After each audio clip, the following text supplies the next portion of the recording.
有冇粉絲朋友試過去到山頂懸崖上面坐住高鐵啊，吹住空調嚟遊山玩水噶？有冇粉絲朋友知道千年嘅懸棺啊，究竟點樣放入山崖入邊噶？呢一次出發江西大角山同埋龍虎山4日高鐵遊啊，全程冇購物店，只需要999蚊，超平嘅。依家分享一下咁精彩嘅行程。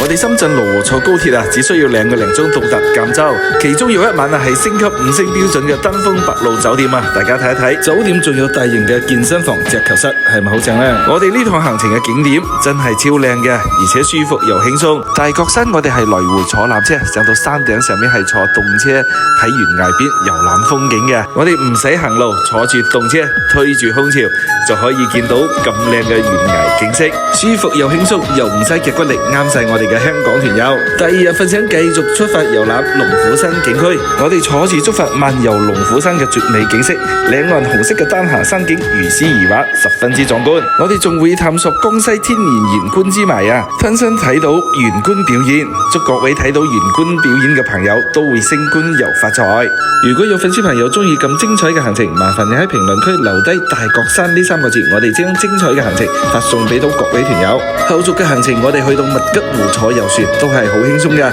仲會去到大名鼎鼎嘅鬱孤台，呢個地方只需以千古留名啊，全靠南宋嘅詩人啊辛棄疾寫低嘅千年名句，鬱孤台下清江水，中間多少行人淚。我估大家都冇聽講過噶啦，但係自唐代開始已經好多文人墨客已經登上呢度遊覽參觀，例如有蘇軾、文天祥等等嘅名人噶，仲有好多嘅景點就唔一一介紹啦，想嚟嘅團友快啲報名啦！